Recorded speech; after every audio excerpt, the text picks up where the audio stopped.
Hi guys. I wanted to take a moment and give you some instruction as to how to move forward with your literary analysis essays that we have been working on in class. So as you know, my expectations for you today was to have your introduction finished, as well as color-coded. And if you go to my example that I gave you the other day, this means actually color-coding each one of those sections. Today we'll be talking about moving into the body of our essays.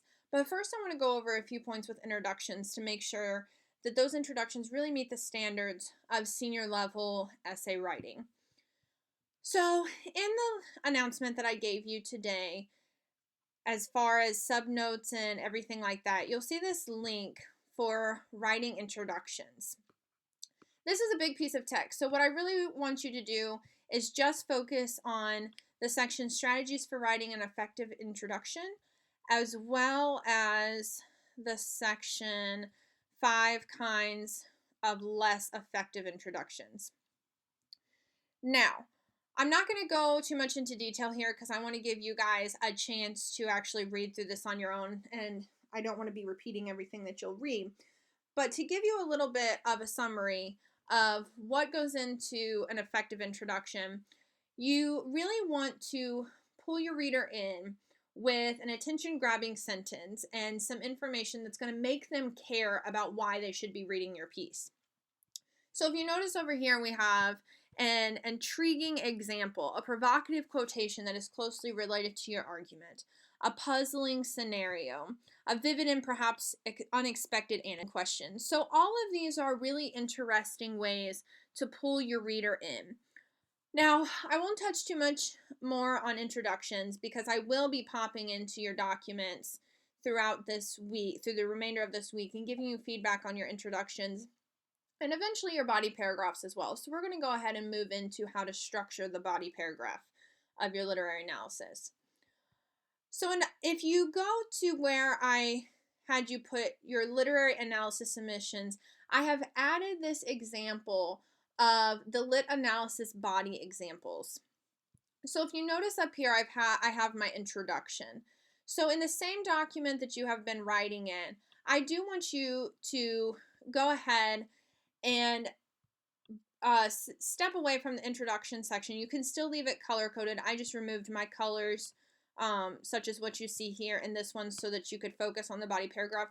So please go ahead and do leave those colors in there and everything. But I do want you to mark that this is clearly your introduction, and here is where we're moving into your body paragraph. Eventually we'll remove these titles, these subtitles, but just for organizational purposes now, we're going to keep them on. So, as you can see, I've already done all the color coding and everything like that for my body paragraphs. And if you go down here to the bottom, I've explained how each one is color coded. Now let me explain this outline setup. Your main point is always going to be that first sentence of your paragraph. Sometimes you can have a transition sentence that's leading into that main point, but it should really be the first or second sentence of your paragraph. It doesn't belong anywhere else at this point in your paragraph. The reason why you have that main point is because it's easy for your reader to follow. They have just come out of your introductory paragraph where they're seeing your thesis statement and what they expect for you to argue throughout your paper. And for your reader to stay easily focused on what you're writing and your argument, that main point being that first sentence of your next paragraph and your following paragraph and so forth, is so that they know, okay, this point is supporting the thesis statement, and here's how I can examine it further. So that main point needs to stay there. Now your textual evidence to support your main point. As you see in my second paragraph, I immediately have that follow my main topic sentence, and that's pretty normal. But you can also advance that writing a little bit too, and I also did it here, but in between my textual evidence here and my textual evidence here, I have a little bit of interpretation before moving into my second piece. Now, if you remember, I did only ask you to include one piece of textual evidence for each main point. But I want to go down here into this textual evidence explanation. So as you see here, where I've noted textual evidence to support your main point, I've mentioned this can be in a direct quote, paraphrased, or summarized. Because this is a shorter paper, I suggest specifically using direct quotes. Now, direct quotes are what you have here, okay? And a summarization is more along the lines of what you have here. So let's go ahead and go through this first paragraph. So if you remember, my thesis statement was, by investing in the emasculation of men as represented through the character of Winston, 1984 dismantles the power of human individualism, therefore creating a larger, more powerful, and discrete government control by breaking down the pride of each individual. So my main point following that thesis statement that I really want to touch base on is, though Orwell projects a future society in 1984, traditional gender roles are assumed throughout the book. Most male characters are met in work environments, while female characters are often portrayed through some reference of their bodies. So my main topic sentence that I'm going for here is this argument of how we're looking at Winston in this traditional gender role. Not saying that you have to be confined by these gender roles, but in the 1984 book, I would absolutely argue that we're working with traditional gender roles here. So that's my main point. And I want to pull my reader into that, explaining how I'm going to build that into my argument. So if you look after I have made that main point, I give some examples. And that's where you can see this use of the colon coming in. So how a colon can work, a colon can work in multiple ways. But the best way to think of a colon in grammar is that it is introducing something. So it can be introducing a list, it can be introducing an idea, it can be introducing information that's going to further support the first point made. So because my main topic sentence here is about traditional gender roles, I'm using a colon here to go ahead and show how women in 1984 have been portrayed through some reference of their bodies. So you see here where I've summarized. I don't have direct textual evidence, but I've summarized where we see this through the book.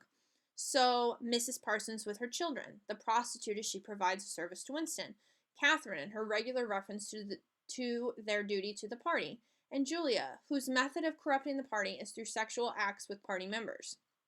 So therefore, I've used that colon and that textual summarization to further support my main point as to how we're seeing traditional gender roles in this book and how women are seen through this angle. So then I move into, as you see, my blue is this interpretation of textual evidence. So I've introduced this idea where we've seen where each time we've met a woman, it's in some reference to her body. So I want to further interpret that for my readers. So here I have, therefore, if traditional roles are upheld in 1984, it is assumed Winston is the breadwinner for his household. Yet the circumstances of his living space and lifestyle suggest mediocre wages and a struggle to survive. So here I'm saying, okay, if we're working in traditional gender roles in 1984 and women are holding this role, then I'm going to assume and argue that therefore Winston is holding this role. So even though it doesn't say in 1984 that Winston is the breadwinner, because of the gender roles being established in 1984, I'm going to argue that he's following a traditional gender role.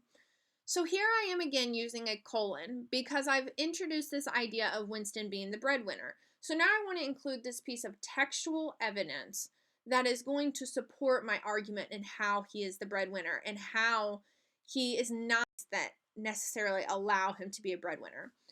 So you can look at my textual evidence here where I say he was aware that there was no food in the kitchen except a hunk of dark colored bread which has got to be saved for tomorrow's breakfast. Notice this is a direct quote, so I actually cited it with last name and page number. There's no comma in between. Remember, MLA in-text citations, this is the setup for it. So here's my textual evidence where I'm showing that he doesn't have food. So I want to further explain this because if I didn't take the time to further explain this, people would say, okay, well, where are you going with this? This doesn't make sense. So anytime that you use that textual evidence in your writing, you need to explain what you're doing with it. So textual evidence is there to support your argument. It is not there to make your argument for you. It's there to support it. So if you can't explain how that textual evidence that you chose is supporting your main idea or supporting your thesis statement or supporting your argument, it doesn't belong in your paper and you need to pick something different. Now, like I said, going back to this, here is my textual evidence here. So I need to further explain how it makes my main point. So here I say, if Winston worked in an affluent job or even a job providing a stable income, he would not have to skip dinner to ensure he would have breakfast. If one defining aspect of manhood in traditional male gender roles is the ability to provide, Winston falls short in providing for himself, let alone having the resources to provide for a family.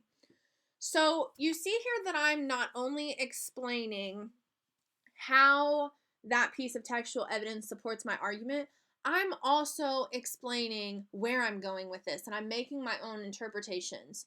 So if you remember when I introduced this paper, I said that your literary analysis essay needs to be creating conversations. And it doesn't need to be statements that are like, well, duh, that's happening. They need to be strong statements really showing how you're analyzing and interpreting a text, which is what I'm saying here, where I'm saying, you know, if Winston is supposed to be the breadwinner of his family and he can't even give himself food, then, and he can't even provide for himself, then he's not even, how is he able to provide for a family? So I've included that interpretation and that analysis here. And then outline where my last point is explain how textual evidence supports your main point and thesis statement. What I have here so far is, so in orange, I have my main point, my main topic sentence. I have my textual evidence. I have my interpretations and analysis of that textual evidence. Now I need to fully finish explaining how that information supports my thesis statement. So I've looked at the gender roles of women. I've looked at how the no food in the kitchen kind of supports this idea of, or further interprets this idea of Winston having this breadwinner role. Now I need to say what that information means for my thesis statement. How does that information support my thesis statement that Winston is emasculated in this society? So here I am directly referencing my thesis statement. Since this society does not work to provide productive, financially opportunistic, and meaningful jobs for its citizens, specifically the breadwinners, the lack of income itself emasculates Winston, taking away his sense of self-worth and pride. So there at the end of my paragraph, I'm able to come back to my thesis statement. And that's what you need to be able to do with your main points. You need to bring them back to your thesis statement and keep that flow consistent throughout your paper as to how this information comes back to your thesis statement, why it matters, and how it further builds your argument. So let's go ahead and move into paragraph 2. So this one is a much smaller paragraph, a little simpler in explaining everything. So let's look at my main topic sentence. Winston's self-worth and pride are further compromised by his poor health, which often causes a limp and constant pain for Winston. So not only am I using my main topic sentence to move into my next point, I'm also using a transition here. When I say Winston's self-worth and pride are further compromised, I'm coming back to this last sentence where I just said his sense of self-worth and pride. So by bringing that into the second paragraph, I have an easy flow here where my reader can easily track how my argument is evolving.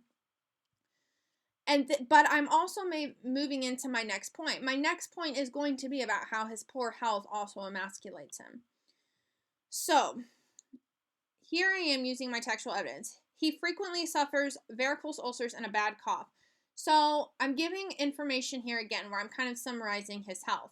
So once again, I'm using a colon where there's direct textual evidence that further supports the statement that I just made. Where I say, moreover, his varicose ulcer had begun itching unbearably. And then I cite that. So now I'm moving into my interpretation of that information. So I made this statement that Winston's health does not, or is part of emasculating him and taking apart his self-worth and pride. Now I need to interpret that because I included this. So what I need to explain to my readers is how I took that text and I interpret it for my main point. So you see here, in traditional gender roles, strength is often associated with men, while weakness is often associated with women. Once again, this is not what I believe or anything like that, but this is what I'm getting from the text. Though Winston possesses traditional masculine skills such as knowledge of how to fix a clogged pipe, his consistent references to his health and pain illustrate how Winston is not in good health and does not have much strength. So, what I did here was I made this statement that his poor health is this further emasculation of him. But someone might say, well, how do you figure? Because people can just end up being in bad health. So, how I further explained that was I said, okay, oftentimes, if we're working in traditional gender roles, women are defined by weakness. You know, they need a man to help them do this or a man to help them do this. And men are supposed to represent that strength. But Winston doesn't have that strength. His health prevents him from having that strength. Therefore, I'm moving into my explanation of how that textual evidence supports my main point and thesis statement. So I'm saying, his lack of strength further emasculates Winston, where he is not only unable to financially make his way, but his broken body cannot meet his needs either. So, there's much more evidence that I could provide in all of this, but I just wanted to focus on those two main points. So that's what I'm asking you to do in your body paragraphs. Now, what I would like you to do with today, by next class, and a little bit of class time today, is build these body paragraphs with these main topic sentences, all of these outline points here. Okay? Use your neighbors too to reference or to kind of see what you're doing and see if you're doing it right. That does not mean use your neighbors to talk to each other and have conversations that don't have anything to do about this. So please, I don't mind you using your neighbors, but please make sure that you're using them to further improve your writing and not just have conversations. All right. Now, that is kind of my spiel on body paragraphs. So that should give you a good starting point. So let me kind of explain my role and my expectations for next class and everything like that.